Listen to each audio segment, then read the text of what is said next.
All right, ದಯವಿಟ್ಟು ಹಾಗೆ ಸಂಪರ್ಕದಲ್ಲಿರಿ Sunil. 42ನೇ ACMM court ಆದೇಶವನ್ನ ಮಾಡಿದೆ. 14 ದಿನ ನ್ಯಾಯಾಂಗ ಬಂಧನಕ್ಕೆ ಪ್ರಜ್ವಲ್ ರೇವಣ್ಣ ಅವರನ್ನ ಕೊಡಲಾಗಿದೆ. ಜುಡಿಷಿಯಲ್ ಪ್ರೊಸೀಜರ್ ನಡೆಯುತ್ತೆ. ಕೆಲವೇ ಕ್ಷಣಗಳಲ್ಲಿ ಪ್ರಜ್ವಲ್ ಮತ್ತೆ ಪರಪ್ಪನ ಅಗ್ರಹಾರಕ್ಕೆ ಶಿಫ್ಟ್ ಆಗ್ತಾರೆ. ಒಂದು ಕಡೆ ಸೂರಜ್ ರೇವಣ್ಣ ಜೈಲಿನಿಂದ ಬಿಡುಗಡೆ, ಇನ್ನೊಂದು ಕಡೆ ಪರಪ್ಪನ ಅಗ್ರಹಾರದಿಂದ ಪ್ರಜ್ವಲ್ ಶಿಫ್ಟ್. ಅಣ್ಣ ತಮ್ಮ ಇಬ್ಬರೂ ಕೂಡ ಕಾನೂನನ್ನ ಹೇಗೆ ಫೇಸ್ ಮಾಡ್ತಾ ಇದ್ದಾರೆ ನೋಡಿ. ಮತ್ತಷ್ಟು ಮಾಹಿತಿಯೊಂದಿಗೆ ನಮ್ಮ ಕಲೀಗ ನಿಕೇಶ್ ಕೊಠಾರಿ ಈಗ ನೇರ ಸಂಪರ್ಕದಲ್ಲಿದ್ದಾರೆ. ನಿಕೇಶ್, ಅಣ್ಣ CID ಕಸ್ಟಡಿಗೆ, ತಮ್ಮ ಪ್ರಜ್ವಲ್ ಅಗೈನ್ ಪರಪ್ಪನ ಅಗ್ರಹಾರಕ್ಕೆ, ಏನು ನಡೀತಾ ಇದೆ ಅಲ್ಲಿ? ಹೆಚ್ಚಿನ ವಿವರ ಏನಿದೆ ಈ ಹೊತ್ತಿಗೆ ನಿಕೇಶ್? ಎಸ್, ಖಂಡಿತ ರಂಜಿತ್ ಶಿರ್ಯಾರ್, ಈಗಾಗಲೇ ನಾವು ಗಮನಿಸ್ತಾ ಇದ್ವಿ. ಒಂದ್ ಕಡೆ ಪ್ರಜ್ವಲ್ ರೇವಣ್ಣ ಅವರು ಪರಪ್ಪನ ಅಗ್ರಹಾರವನ್ನ ಸೇರ್ತಾ ಇದ್ರೆ, ಇತ್ತ ಕಡೆಯಲ್ಲಿ ಸೂರಜ್ ರೇವಣ್ಣ CID ಕಸ್ಟಡಿಗೆ ಬರ್ತಾ ಇರುವಂತದ್ದು. ಕಾರಣ ಇಷ್ಟೇ, ಸೂರಜ್ ರೇವಣ್ಣ ಅವರ ಮೇಲೆ ಕೇಸ್ ದಾಖಲಾಗಿರುವಂತದ್ದು. ಸಲಿಂಗ ಕ್ರಮ ವಿಚಾರಕ್ಕೆ ಸಂಬಂಧಪಟ್ಟಂತೆ ಈಗ ವಿಚಾರಣೆ ಕೂಡ ನಡೆಸಲಿದ್ದಾರೆ CID ಅಧಿಕಾರಿಗಳು. ಈ ನಿಟ್ಟಿನಲ್ಲಿ ಈಗ ಮತ್ತೆ ನ್ಯಾಯಾಂಗ ಬಂಧನದಿಂದ ಈಗ ಮತ್ತೆ ಅವ್ರನ್ನ ಬಾಡಿ ವಾರೆಂಟ್ ಮೇಲೆ ಈಗ ಮತ್ತೆ ಸೂರಜ್ ರೇವಣ್ಣ ಅವ್ರನ್ನ CID ಅಧಿಕಾರಿಗಳಿಗೆ CID ಕಚೇರಿಗೆ ಕರೆದುಕೊಂಡು ಹೋಗಿ ತನಿಖೆಯನ್ನು ನಡೆಸ್ತಾರೆ. ಆದರೆ ಪ್ರಜ್ವಲ್ ರೇವಣ್ಣ ವಿಚಾರಕ್ಕೆ ಸಂಬಂಧಪಟ್ಟಂತೆ 14 ದಿನಗಳ ಕಾಲ ಈಗಾಗಲೇ ನ್ಯಾಯಾಧೀಶರು ನ್ಯಾಯಾಂಗ ಬಂಧನವನ್ನು ವಿಧಿಸಿರುವಂಥದ್ದು. ಈಗ ಪ್ರಜ್ವಲ್ ರೇವಣ್ಣ ಪರಪ್ಪನ ಅಗ್ರಹಾರವನ್ನು ಸೇರಲಿದ್ದಾರೆ. ಇಲ್ಲಿ ಬಹಳ ಪ್ರಮುಖವಾಗಿ ಒಂದಿಷ್ಟು ವಿಚಾರಣೆಗಳನ್ನು ನಡೆಸಿದ್ದಾರೆ SIT ಅಧಿಕಾರಿಗಳು. ಪ್ರಜ್ವಲ್ ರೇವಣ್ಣ ವಿಚಾರಕ್ಕೆ ಸಂಬಂಧಪಟ್ಟಂತೆ ಮಹತ್ವದ ಸಾಕ್ಷಿ ಆಧಾರಗಳನ್ನು ಕೂಡ ಕಲೆ ಹಾಕಿದ್ದಾರೆ. ಈ ನಿಟ್ಟಿನಲ್ಲಿ ಮತ್ತೆ ಚಾರ್ಜ್ ಶೀಟ್ ಸಲ್ಲಿಸಬೇಕಂತ ಅವಶ್ಯಕತೆ ಕೂಡ ಪೊಲೀಸರು ಅಂದ್ರೆ SIT ಅಧಿಕಾರಿಗಳಿಗೆ ಇರುವಂತದ್ದು. ಈ ನಿಟ್ಟಿನಲ್ಲಿ ಕೂಡ ಅವರು ಕೂಡ ಕಾನೂನು ಪ್ರಕಾರವಾದಂತಹ ಕೆಲಸಗಳನ್ನ ಮಾಡ್ತಾ ಇದ್ದಾರೆ. ಬಹಳ ಪ್ರಮುಖವಾಗಿ ಅವರು SIT ಅಧಿಕಾರಿಗಳು ಮತ್ತೆ ವಶಕ್ಕೆ ಕೇಳಿದ್ರು, ಆದ್ರೆ ಮತ್ತೆ ಈಗ ನ್ಯಾಯಾಂಗ ಬಂಧನಕ್ಕೆ ವಿಧಿಸಿರುವಂತದ್ದು ಪ್ರಜ್ವಲ್ ರೇವಣ್ಣ ಅವ್ರನ್ನ. ಮತ್ತೇನು ತನಿಖೆ ಏನಾದರೂ ಬೇಕಾದ್ರೆ ಮತ್ತೆ ಬಾಡಿ ವಾರೆಂಟ್ ಮೇಲೆ ಮತ್ತೆ ಕೇಳುವಂತ ಎಲ್ಲ ಸಾಧ್ಯತೆಗಳು ಇರುವಂತದ್ದು. ಈಗಾಗಲೇ ನಾವು ನೋಡ್ತಾ ಇದ್ವಿ, ಸಂತ್ರಸ್ತರು ಎಷ್ಟು ಜನ ಕಂಪ್ಲೇಂಟ್ ಕೊಟ್ಟಿದ್ರು ಅಂತ ಹೇಳ್ಕೊಂಡು ಆ ಕಂಪ್ಲೇಂಟ್ಗೆ ಅನುಗುಣವಾಗಿ ಕೇಸ್ ದಾಖಲಾಗುತ್ತೆ. ಕೇಸ್ಗೆ ಅನುಗುಣವಾಗಿ case number 1, case number 2, case number 3, case number 4 ಅಂತ. ಬಟ್ ಇಲ್ಲಿ ಒಂದು ಕೇಸಿಗೆ ಸಂಬಂಧಪಟ್ಟಂತೆ ವಿಚಾರಣೆಯನ್ನು SIT ಅಧಿಕಾರಿಗಳು ನಡೆಸಿದ್ದಾರೆ, ಮತ್ತೆ ಕೋರ್ಟ್ ಮುಂದೆ ಪ್ರೊಡ್ಯೂಸ್ ಮಾಡಿದ್ದಾರೆ. ಕೋರ್ಟ್ ನ್ಯಾಯಾಧೀಶರು 14 ದಿನ ನ್ಯಾಯಾಂಗ ಬಂಧನ ವಿಧಿಸಿದ್ರು. ಅದೇ ಕೇಸ್ ನಂಬರ್ 2ಗೆ ಸಂಬಂಧಪಟ್ಟಂತೆ ಕೂಡ ಮತ್ತೆ ಅದೇ ಪ್ರೊಸೆಸ್ ಕಂಟಿನ್ಯೂಸ್ ಆಯಿತು. ಕೇಸ್ ನಂಬರ್ 3 ಕೂಡ ಅದೇ ಪ್ರೊಸೆಸ್ ಕಂಟಿನ್ಯೂ ಆಯಿತು. ಆದರೆ ಇಲ್ಲಿ ಸ್ಪಾಟ್ ಮಹಾಜರು ಕೂಡ ನಡೆಸಿರುವಂಥದ್ದು. ಹಾಸನದಲ್ಲಿ ಏನಾಯಿತು, ಈತ ಸಂಸದ ಆದಂಥ ಸಂದರ್ಭದಲ್ಲಿ ಸಂಸದರ ಅಂದರೆ ಕಚೇರಿ ಕೊಟ್ಟಿರ್ತಾರೆ ಇವರಿಗೆ, ಅಲ್ಲಿ ಬಂಗ್ಲೆ ಕೊಟ್ಟಿರ್ತಾರೆ, ಅಲ್ಲಿ ಈತ ಏನು ಮಾಡ್ದ, ಅಲ್ಲೂ ಕೂಡ ಸ್ಪಾಟ್ ಮಹಾಜರನ್ನು ನಡೆಸಿದ್ದಾರೆ. ಅದೇ ಬಟ್ಟೆ ಇರ್ಬೋದು, ಪ್ರತಿಯೊಂದನ್ನು ಕೂಡ SIT ಅಧಿಕಾರಿಗಳು ಹಾಗೆ FSL ತಂಡದವರು ಕೂಡ ಅದನ್ನು ತರ್ಕೊಂಡು ಬಿಟ್ಟು ಅದನ್ನು ಪರಿಶೀಲನೆ ನಡೆಸಿ ಸಾಕ್ಷ್ಯಾಧಾರಗಳನ್ನು ಕಲೆ ಹಾಕಿದ್ದಾರೆ SIT ಅಧಿಕಾರಿಗಳು.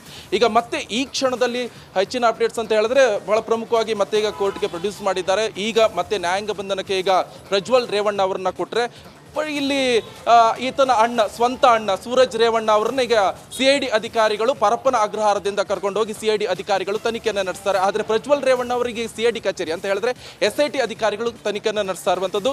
ಆ SIT ಅಧಿಕಾರಿಗಳು CID ಕಚೇರಿಯಿಂದ ಈಗ ಮತ್ತೆ ಪರಪ್ಪನ ಅಗ್ರಹಾರಕ್ಕೆ ಈಗ ಪ್ರಜ್ವಲ್ ರೇವಣ್ಣ ಅವರನ್ನ ಬಿಡ್ಲಿದ್ದಾರೆ. ಕಾರಣ ಇಷ್ಟೇ, ನ್ಯಾಯಾಂಗ ಬಂಧನಕ್ಕೆ ಒಪ್ಪಿಸಲಾಗಿದೆ. Ranjit Shiryar. Okay, all right, Sunil ನಮ್ಮ ಜೊತೆ ಸಂಪರ್ಕದಲ್ಲಿದ್ದಾರೆ. ಸುನಿಲ್, 3 ಪ್ರಕರಣಗಳಲ್ಲೂ 376 ದಾಖಲಾಗಿದೆಯಾ? ಇನ್ನು ಯಾವೆಲ್ಲ ಸೆಕ್ಷನ್ಗಳ ಅಡಿಯಲ್ಲಿ ಪ್ರಕರಣಗಳು ದಾಖಲಾಗಿದೆ? ಸೊ ಅದನ್ನು ತಿಳ್ಕೊಳ್ಳೋದ್ರ ಮುಖಾಂತರ ನಾವು ಯಾವ ದಿಕ್ಕಿನಲ್ಲಿ ತನಿಖೆ ಸಾಗ್ತಾ ಇದೆ ಅಥವಾ ಸಾಗುತ್ತೆ ಅನ್ನೋದನ್ನು ತಿಳ್ಕೊಳ್ಬೋದು.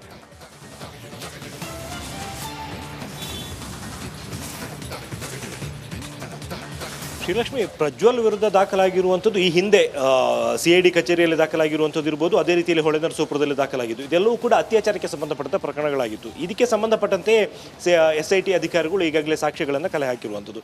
ಇದರಲ್ಲಿ ಒಂದು ಕೇಸ್ ಮಾತ್ರ ಹೊಳೆನರಸೀಪುರ ಟೌನ್ ಪೊಲೀಸ್ ಸ್ಟೇಷನ್ನಲ್ಲಿ ದಯವಿಟ್ಟು ಹಾಗೆ ಸಂಪರ್ಕದಲ್ಲಿರಿ ಸುನಿಲ್. ಪ್ರಜ್ವಲ್ ರೇವಣ್ಣನಿಗೆ ಗ್ಯಾಸ್ಟ್ರಿಕ್ ಸಮಸ್ಯೆ ಇದೆಯಾ? ಸಮಸ್ಯೆ ಶುರುವಾಗಿದೆ, ಮೋಸ್ಟ್ಲಿ ಆಹಾರ ಸರಿಯಾಗಿ ಅಡ್ಜಸ್ಟ್ ಆಗಿಲ್ಲ ಅಂತ ಅನ್ಸುತ್ತೆ. ಸ್ವಲ್ಪ ಆರೋಗ್ಯ ಸಮಸ್ಯೆ ಇದೆ ಅಂತ ಹೇಳಿದಾರಂತೆ ಜಡ್ಜ್ ಮುಂದೆ. ಬ್ಯಾಕ್ ಪೇಯ್ನ್ ಹಾಗೂ ಗ್ಯಾಸ್ಟ್ರಿಕ್ ಸಮಸ್ಯೆ ಇದೆ ಅಂತ ಹೇಳಿದಾರಂತೆ.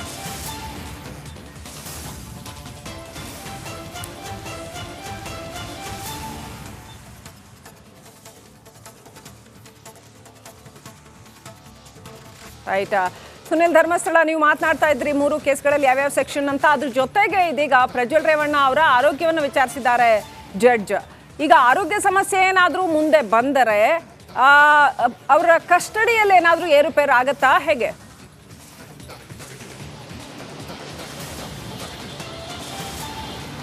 ಶ್ರೀಲಕ್ಷ್ಮಿ, ಈಗ ಸಾಮಾನ್ಯವಾಗಿ ಯಾವುದೇ ಪ್ರಕರಣದಲ್ಲಿ ಆರೋಪಿಗಳು ಕೋರ್ಟ್ಗೆ ಬಂದಂಥ ಟೈಮ್ನಲ್ಲಿ ನ್ಯಾಯಾಧೀಶರು ಕೇಳ್ತಾರೆ, ನಿಮಗೆ ಹೆಲ್ತ್ ರಿಲೇಟೆಡ್ ಏನಾದರೂ ಸಮಸ್ಯೆಗಳಿದಾವ ಅಂತ ಕೇಳ್ತಾರೆ. ಆ ಸಂದರ್ಭದಲ್ಲಿ ಆರೋಪಿಗಳು ತಮಗೆ ಏನಾದರೂ ಪ್ರಾಬ್ಲಮ್ಸ್ ಇದ್ದರೆ ನೇರವಾಗಿ ಹೇಳ್ಕೋಬೋದು. ಒಂದು ವೇಳೆ ಈಗ ಪರಪ್ಪನಗರ ಜೈಲಿಗೆ ಹೋದ ಬಳಿಕ ನ್ಯಾಯಾಂಗ ಬಂಧನದಲ್ಲಿ ಇರುವಂಥ ಟೈಮ್ನಲ್ಲಿ ಅಲ್ಲೇ ಹಾಸ್ಪಿಟಲ್ ವ್ಯವಸ್ಥೆ ಕೂಡ ಇದೆ. ಅವರು ತಮಗೇನು ಆರೋಗ್ಯದ ಸಮಸ್ಯೆ ಇದೆ ಅದನ್ನು ಹಾಸ್ಪಿಟಲ್ಗೆ ತೋರಿಸ್ಕೋಬೋದು, ಬೇಕಾದಂಥ ಚಿಕಿತ್ಸೆಯನ್ನು ಕೂಡ ಪಡಿಬೋದು. ಆದರೆ ಎಷ್ಟೋ ಸಂದರ್ಭಗಳಲ್ಲಿ ಏನಾಗುತ್ತೆ ಅಂದರೆ ಇದನ್ನು ನಾನು ಹೇಳ್ತಿರುವಂಥದ್ದು ನಾರ್ಮಲ್ ಕೇಸ್ಗಳಲ್ಲ, ಓನ್ಲಿ ಹೈ ಪ್ರೊಫೈಲ್ ಕೇಸ್ಗಳಲ್ಲಿ VVIPಗಳು ಅರೆಸ್ಟ್ ಆಗಿ ಜೈಲಿಗೆ ಹೋದರೆ ಅವರು ಹಾಸ್ಪಿಟಲ್ನಲ್ಲಿ ಇರುವಂಥ ಚಿಕಿತ್ಸೆನ ಪಡ್ಕೋತಾರೆ. ಜೊತೆಗೆ ಎಷ್ಟೋ ಸಂದರ್ಭಗಳಲ್ಲಿ ಇವ್ರನ್ನ ಹೆಚ್ಚಿನ ಚಿಕಿತ್ಸೆಗಾಗಿ ಬೇರೆ ಯಾವುದಾದ್ರು ಹಾಸ್ಪಿಟಲ್ಗೆ ಶಿಫ್ಟ್ ಮಾಡುವಂಥದ್ದು ಉತ್ತಮ ಅನ್ನುವಂಥ ಅಭಿಪ್ರಾಯವನ್ನು ಅಲ್ಲಿನ ವೈದ್ಯರು ಕೂಡ ಕೊಡ್ತಾರೆ. ಅದು ನಿಜವಾಗಿಯೂ ಕೂಡ ಅವರಿಗೆ ಹೆಲ್ತ್ ಸಮಸ್ಯೆ ಇರುತ್ತಾ ಅಥವಾ ಯಾವುದಾದ್ರು ಇನ್ಫ್ಲೂಯೆನ್ಸ್ ಮೇಲೆ ಆ ರೀತಿ ಮಾಡಿಸ್ಕೋತಾರೆ ಅನ್ನುವಂಥದ್ದು ಗೊತ್ತಿಲ್ಲ. ಬಹುತೇಕ VVIP ಕೇಸ್ಗಳಲ್ಲಿ ಪರಪ್ಪನಗ್ರಹಾರಕ್ಕೆ ಹೋದಂಥ ಅದೆಷ್ಟೋ ಜನ ಆರೋಪಿಗಳು ಅದಾದ ನಂತರ ಹೆಲ್ತ್ ಸಮಸ್ಯೆಯ ಹೆಸರು ಹೇಳ್ಕೊಂಡು ಬೆಂಗಳೂರಿನ ವಿವಿಧ ಪ್ರತಿಷ್ಠಿತ ಹಾಸ್ಪಿಟಲ್ಗಳಲ್ಲಿ ಅಡ್ಮಿಟ್ ಆಗಿರುವಂಥದ್ದು ಈ ಹಿಂದೆ ಹಲವಾರು ಕೇಸುಗಳಲ್ಲಿ ನಡೆದಿದ್ದಾವೆ. ಹಾಗಾಗಿ ಈ ಕೇಸ್ನಲ್ಲೂ ಕೂಡ ಮುಂದೆ ದಿನ ಆ ರೀತಿ ಆದರೂ ಕೂಡ ಆಶ್ಚರ್ಯ ಇಲ್ಲ. ಆದರೆ ಒಂದು ನಾರ್ಮಲ್ ಏನೇ ಹೆಲ್ತ್ ಸಮಸ್ಯೆ ಇದ್ದರೂ ಕೂಡ ಅದಕ್ಕೆ ಬೇಕಾದಂತೆ ಎಲ್ಲ ರೀತಿಯ ಚಿಕಿತ್ಸೆಗಳನ್ನು ನೀಡೋದಕ್ಕೆ ಬೇಕಾದಂಥ ಒಂದು ಹಾಸ್ಪಿಟಲು ಪರಪ್ಪನಗ್ರಹಾರ ಜೈಲಿನ ಒಳಭಾಗದಲ್ಲೇ ಇರುವಂಥದ್ದು. ಶ್ರೀಲಕ್ಷ್ಮಿ, ದಯವಿಟ್ಟು ಹಾಗೆ ಸಂಪರ್ಕದಲ್ಲಿರಿ ಸುನಿಲ್.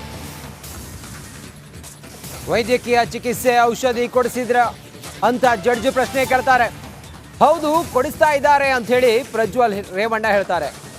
ಜೈಲಿನಲ್ಲಿ ಔಷಧಿ ಸಿಗುತ್ತಿದೆಯಾ ಅಂಥೇಳಿ ನ್ಯಾಯಾಧೀಶರು ಕೇಳಿದಾಗ ಹೌದು ಸಿಗ್ತಾ ಇದೆ, ನಮಗೆ ಔಷಧಿ ಕೊಡಿಸಿದ್ದಾರೆ ಅಂಥೇಳಿ ಪ್ರಜ್ವಲ್ ಹೇಳ್ತಾರೆ. ಪ್ರಜ್ವಲ್ ರೇವಣ್ಣ ವೈದ್ಯಕೀಯ ಚಿಕಿತ್ಸೆ ಔಷಧಿಯನ್ನು ನಿಮಗೆ ಕೊಡಿಸಿದ್ರಾ, ನಿಮ್ಗೆ ಆರೋಗ್ಯದ ಸಮಸ್ಯೆ ಇದೆಯಲ್ಲ, ಗ್ಯಾಸ್ಟ್ರಿಕ್ ಇದೆಯಲ್ಲ ಅಂತೇಳಿ ಹೇಳಿದಾಗ ಹೌದು ಕೊಡಿಸಿದ್ರು ಅಂತೇಳಿ ಪ್ರಜ್ವಲ್ ರೇವಣ್ಣ ಹೇಳ್ತಾರೆ. ನ್ಯಾಯಾಧೀಶರು ಕೇಳಿದ ಪ್ರಶ್ನೆಗೆ ಉತ್ತರ ಕೊಡ್ತಾರೆ ಪ್ರಜ್ವಲ್ ರೇವಣ್ಣ. ಒಟ್ಟಾರೆ ಗ್ಯಾಸ್ಟ್ರಿಕ್ ಸಮಸ್ಯೆ ಇದೆ ನನಗೆ ಅಂತೇಳಿ ಪ್ರಜ್ವಲ್ ರೇವಣ್ಣ ನ್ಯಾಯಾಧೀಶರ ಮುಂದೆ ಹೇಳಿದ್ದಾರೆ. ಸಂಪರ್ಕದಲ್ಲಿ ನಿಕೇಶ್, ಪ್ರಜ್ವಲ್ ರೇವಣ್ಣಗೆ ಆರೋಗ್ಯದ ಸಮಸ್ಯೆ ಇದೆ ಅಂತೇಳಿ ಹೇಳಿದಾಗ ನ್ಯಾಯಾಧೀಶರು ಔಷಧಿ ಕೊಡಿಸಿದ್ರ ಅಂತ ಹೇಳಿ ಕೇಳ್ತಾರೆ. ಅದಕ್ಕೆ ಹೌದು ಅಂತೇಳಿ ಹೇಳಿದ್ದಾರೆ. ಮುಂದುವರಿದು ಆ ಒಂದು ಕಾನ್ವರ್ಸೇಷನ್ ಹೆಂಗಿತ್ತು, ಏನಂತ ಹೇಳಿದ್ರು, ತಮ್ಮ ಆರೋಗ್ಯದ ಸಮಸ್ಯೆ ಬಗ್ಗೆ ನ್ಯಾಯಾಧೀಶರ ಬಳಿ ಪ್ರಜ್ವಲ್ ರೇವಣ್ಣ ಏನಂತ ಹೇಳಿದ್ರು, ಅದಕ್ಕೆ ನ್ಯಾಯಾಧೀಶರು ಏನಂತ ಉತ್ತರ ಕೊಟ್ಟರು, ಅದನ್ನು ಸವಿಸ್ತಾರವಾಗಿ ಹೇಳೋದಾದ್ರೆ ನಿಕೇಶ್.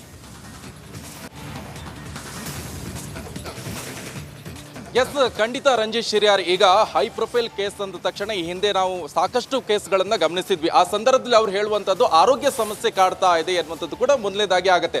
ಅರೆಸ್ಟ್ ಆಗ್ತಾ ಇದ್ದಂಗೆ ಆರೋಗ್ಯ ಸಮಸ್ಯೆನ ಮುಂದಿಡ್ತಾರೆ. ಯಾವುದೇ ಪ್ರಭಾವಿ ವ್ಯಕ್ತಿಗಳಾದ್ರೂ ಕೂಡ VIP ಇರ್ಬೋದು, VVIP ಎಲ್ಲರೂ ಕೂಡ ಮೊದಲೇ ಇರುವಂಥ ಕಾರಣ.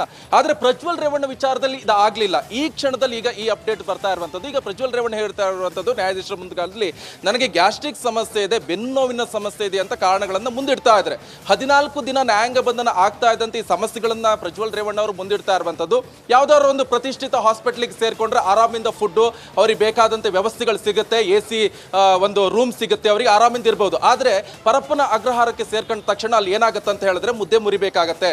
ಅಲ್ಲಿಷ್ಟು ಪರಪ್ಪನ ಅಗ್ರಹಾರದಲ್ಲಿ ಕೈದಿಗಳಿಗೆ ಕೊಡುವಂತ ಏನು ಊಟ ಇದೆ, ಮೆನುಗಳಿದೆ, ಅದನ್ನೇ ಇವರಿಗೆ ಕೊಡ್ತಾರೆ. ಈಗ ದರ್ಶನ್ ಅವರಿಗೆ ಇವತ್ತು ಪುಳಿಯೋಗರೆ ಕೊಟ್ಟರು, ಪವಿತ್ರ ಗೌಡ ಪುಳಿಯೋಗರೆ ಕೊಟ್ಟರು. ಅದೇ ತರ ಪರಪ್ಪನ ಅಗ್ರಹಾರಕ್ಕೆ ಈಗ ಪ್ರಜ್ವಲ್ ರೇವಣ್ಣ ಸೇರು ಕೂಡ ಏನ್ ಮೆನು ಇದೆ, ಡೈಲಿ ಏನ್ ರುಟೀನ್ ಇದೆ ಅದನ್ನೇ ಕೊಡೋದು. ಅಲ್ಲೊಂದು ಹಾಸಿಗೆ, ಒಂದು ದಿಂಬು, ಆಮೇಲೆ ಒಂದು ಚಾಪೆ ಕೊಡ್ತಾರೆ. ಆದ್ರೆ ಅದು ಯಾವುದಕ್ಕೂ ಕೂಡ ಇವರಿಗೆ ಮೈ ಒಡ್ಡೋದಿಲ್ಲ. ಯಾಕಂತ ಹೇಳಿದ್ರೆ ಈ ಪ್ರಭಾವಿ ವ್ಯಕ್ತಿಗಳು VVIPಗಳು ಏನ್ ಮಾಡ್ತಾರೆ, ಯಾವ್ದಾವ್ದೋ ಕೇಸಲ್ಲಿ ಇನ್ವಾಲ್ವ್ ಆಗ್ತಾರೆ, ಆ ತಕ್ಷಣ ಅವ್ರು ಏನ್ ಮಾಡ್ತಾರೆ, ಹಾರ್ಟ್ ನೋವು ಬರೋದು, ಅದೆಲ್ಲ ಸರ್ವೇ ಸಾಮಾನ್ಯ.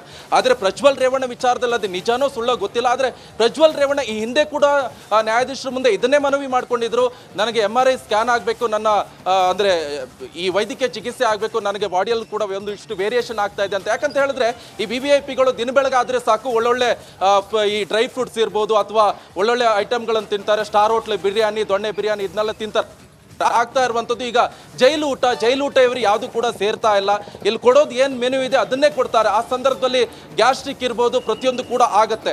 ಈಗಲೂ ಕೂಡ ಪ್ರಜ್ವಲ್ ರೇವಣ್ಣ ನ್ಯಾಯಾಧೀಶರ ಮುಂದೆ ಅದನ್ನೇ ಮನವಿ ಮಾಡ್ಕೊಳ್ತಾ ಇರುವಂತದ್ದು, ನನಗೆ ಹೆಲ್ತ್ ಸರಿ ಇಲ್ಲ, ಗ್ಯಾಸ್ಟ್ರಿಕ್ ಆಗಿದೆ, ಬ್ಯಾಕ್ ಪೇನ್ ನೋವು ಬಂದಿದೆ ಅಂತ ಹೇಳ್ಕೊಳ್ತಾ ಇದ್ದಾರೆ. ಆದ್ರೆ ನ್ಯಾಯಾಧೀಶರ ವಿವೇಚನೆಗೆ ಬಿಟ್ಟಂತ ವಿಚಾರ, ಹೆಚ್ಚಿನ ಇನ್ನು ಚಿಕಿತ್ಸೆಗೆ ಬೇಕು ಅಂತ ಹೇಳಿದ್ರೆ ನ್ಯಾಯಾಧೀಶರು ಕೂಡ ಆಸ್ಪತ್ರೆಗೆ ಅಡ್ಮಿಟ್ ಆಗಲಿ, ವ್ಯಕ್ತಿ ಸ್ವಲ್ಪ ಚಿಕಿತ್ಸೆ ಕೊಡಿ ಅಂತಲೂ ಕೂಡ ಹೇಳ್ಬೋದು. ಬಟ್ ಈ ವಿಚಾರದಲ್ಲಿ ಈಗ ಇನ್ನಷ್ಟೇ ಮಾಹಿತಿ ಬರಬೇಕಾಗುತ್ತೆ. ಈಗ 14 ದಿನ ನ್ಯಾಯಾಂಗ ಬಂಧನಕ್ಕೆ ವಿಧಿಸಿದ್ದಾರೆ. ಬಟ್ ಆದ್ರೆ ಪರಪ್ಪನ ಅಗ್ರಹಾರಕ್ಕೆ ಕರೆದುಕೊಂಡು ಹೋಗುವಂತ ಎಲ್ಲ ಸಿದ್ಧತೆಗಳನ್ನ ಈಗ SIT ಅಧಿಕಾರಿಗಳು ಮಾಡ್ಕೊಂಡಿದ್ದಾರೆ. Ranjit Shiryar. Okay, thank you Nikesh Kottari ನಿಮ್ಮೆಲ್ಲ ಮಾಹಿತಿಗಾಗಿ.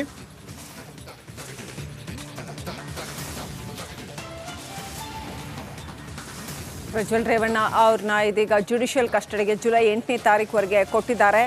ಈಗಷ್ಟೇ ನೀವು ನೋಡ್ತಾ ಇದ್ರಿ ವೀಕ್ಷಕರೇ, ಕೋರ್ಟಲ್ಲಿ ಹೆಲ್ತ್ ಇಶ್ಯೂ ಸಂಬಂಧಪಟ್ಟಂಗೆ ಪ್ರಜ್ವಲ್ ರೇವಣ್ಣ ಏನು ಹೇಳಿದ್ರು ಅಂತ, ಅವ್ರಿಗೆ ಒಂದಷ್ಟು ಸಮಸ್ಯೆಗಳಿದೆ ಅಂತ ಜಡ್ಜ್ ಮುಂದೆ ಎಕ್ಸ್ಪ್ರೆಸ್ ಮಾಡ್ಕೊಂಡಿದ್ದಾರೆ. ಸೊ ಅದಕ್ಕೆ ಟ್ರೀಟ್ಮೆಂಟ್ ಕೊಡಿಸ್ತಾ ಇದ್ದಾರಲ್ವಾ ಅಂತ ಕೇಳಿದ್ದಾರೆ ಜಡ್ಜ್. ಅಫ್ಕೋರ್ಸ್ ಈ ಥರದ ಆರೋಪಿಗಳ ಆರೋಗ್ಯವನ್ನು ನೋಡ್ಕೊಳ್ಬೇಕಾಗತ್ತೆ, ಅದು ಅವರ ಒಂದು ಹಕ್ಕು ಕೂಡ ಆಗತ್ತೆ ಆರೋಪಿಗಳದ್ದು. ಆದರೆ ಈಗ ಮುಂದೆ ಅದೇ ಆಧಾರದ ಮೇಲೆ ಕಸ್ಟಡಿ ಏನಾದರೂ ವೇರಿ ಆಗುತ್ತಾ ಗೊತ್ತಿಲ್ಲ.